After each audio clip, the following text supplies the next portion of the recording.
Coming up on UT 10 News, the amnesty policy for UT organizations is changing. And we also see how apples are helping those less fortunate.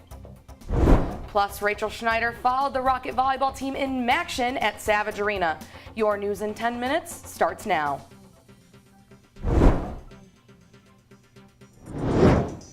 Thanks for joining us. I'm Alexis Wheatley. And I'm Bailey Lustig.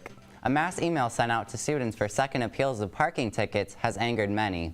A meeting is scheduled for anyone with such a ticket to state their case for why it should be removed.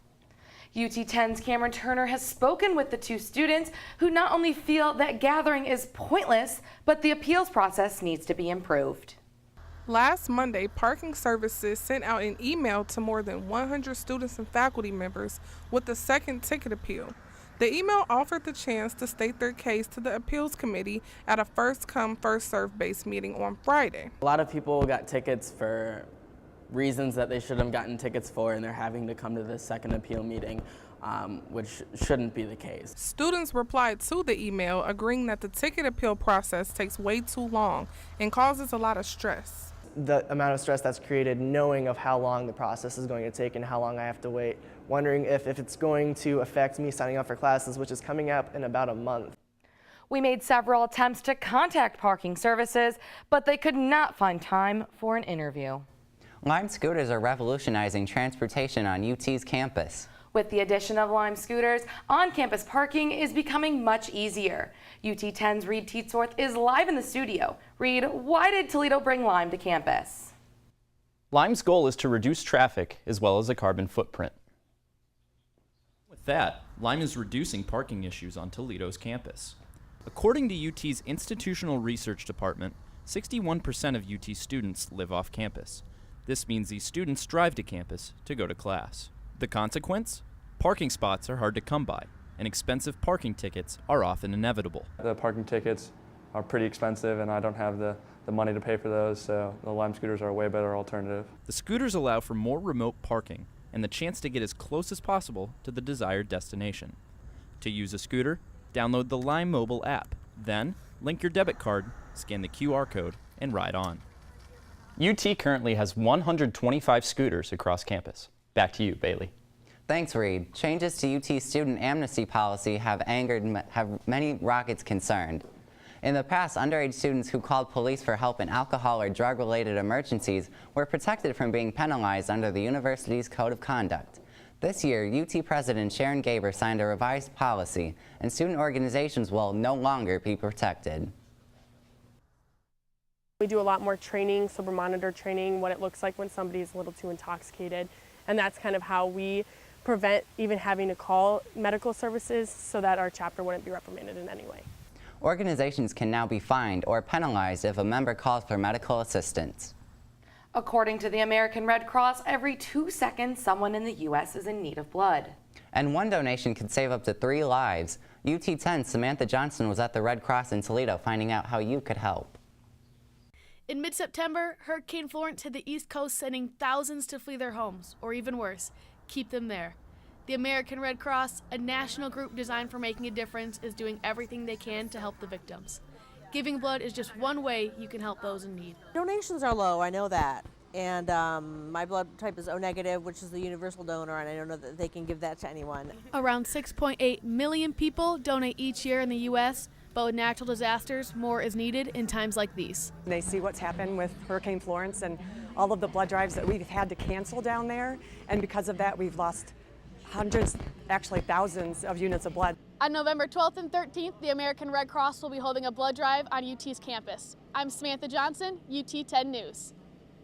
According to the American Library Association, more than 11,000 books have been challenged since 1982. Last Thursday, UT students exercised their right to read at the 21st Annual Banned Books Week in Carlson Library. More than 10 speakers from UT spoke about how books such as the Harry Potter series get banned. Students learn about censorship and how it can affect their learning outcomes. Just to be able to see all the different types of books is really interesting, and I think everyone should be able to experience it. The event's goal is to bring awareness that censorship is an ongoing problem. 40 million people face issues with hunger in the United States, according to Feeding America. That's why Johnston Fruit Farms in Swanton hosted its 10th annual Apples for Everyone event on Saturday. Participants picked more than 12,000 pounds of apples that will be donated to local food banks, including Toledo Seagate and Northwest Ohio food banks. It also offered free arts and crafts, hay rides, and a petting zoo. You can pick your own pumpkin. The boys love that. It's a good time. The event will take place again next year on September 28th. According to Mara Spiegelman with the U.S. Department of Education, public school teachers spend an average of $500 of their own money for school supplies. That's why the UT Judith Erb College of Education alumni organized a supply drive this past Saturday in the Driscoll Alumni Center. Items like books, posters, and learning materials were donated. First-year teachers saw how others used supplies to stimulate their students. You need to have enough to keep them occupied, keep them interested, be able to work with them at different levels. The $1,300 raised with benefits of first-year teachers.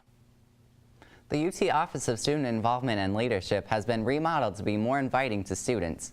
OSIL moved from the 3rd floor of the Student Union to room 1532 behind Starbucks. It now has space for students to study and interact with each other. The friendly environment allows students to connect and network. And we encompass everything that deals with student leadership, including whether it be Leadership UT or Greek life. The new location is attracting more student involvement on campus.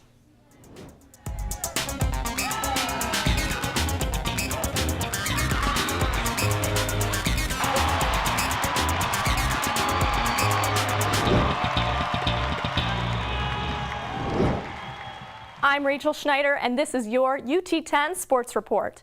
After a tough loss on Friday against Western Michigan, the women's soccer team looked to bounce back against the Huskies on Sunday. But first, it was a busy weekend on the hardwood as the Rocket volleyball team continued MAC play at Savage Arena.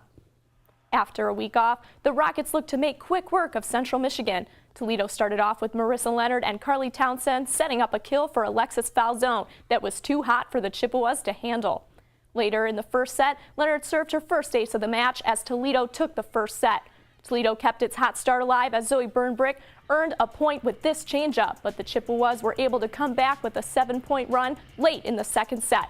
The Rockets refused to go away quietly as they went on their own run to win the second set. To the third, the Rockets continued their dominance over the Chips as Burnbrick collected her 11th kill of the match. Toledo would go on to win in 3 straight sets. It was superhero night as the Rockets took on Eastern Michigan on Saturday. The Eagles got the scoring started early with a kill by Cassie Hout. Ariel Hambry would keep the pressure on the Rockets with a shot that was just out of Leonard's reach for Toledo. Hout continued to have the hot hand as she would finish the match with 14 kills. Toledo tried to rally back in the first set with some good defensive play but would lose the set. Toledo gave a good effort in the second set, but the Eagles would prove to be too strong for the Rockets. Eastern Michigan would go on to win the match 3-0. Over to Scott Park, the soccer team took on the Huskies as they wrap up a weekend of MAC play. Toledo found the back of the net within the first 5 minutes as team captain Hannah Scafaria scored on a breakaway. Rocket Reagan Price joined in on the scoring in the 14th minute, scoring her first goal of the season. Northern Illinois would come back with a goal of its own on a penalty kick by Kylie Dominguez. After an own goal credited to freshman Albany Rodriguez, the Rockets would take a 3-1 lead into halftime. Toledo picked up where it left off as Sophia Lewis finds herself in the right place at the right time to put the ball in the net. Toledo kept on the gas pedal as Scafaria finds Lewis in front of the net for her second goal of the evening. Rockets would go on to win the game 5-1. When your starters come off, you need your reserves to just bring even more energy. And really proud of our total team effort today to really get the win and move on in conference. The Rockets will be back in action when they take on Eastern Michigan and Ypsilanti on Thursday. That's it for sports. Back to you guys. Thanks, Rachel. That's it for UT10 News. For the latest breaking news from campus and bios from all UT10 reporters, go to our website, ut10news.com. And remember, you can watch the live stream of our newscast production every Tuesday morning at noon on our YouTube channel. For Bailey Lustig and Rachel Schneider, I'm Alexis Wheatley. Have a great week and stay tuned for more news from the UT campus.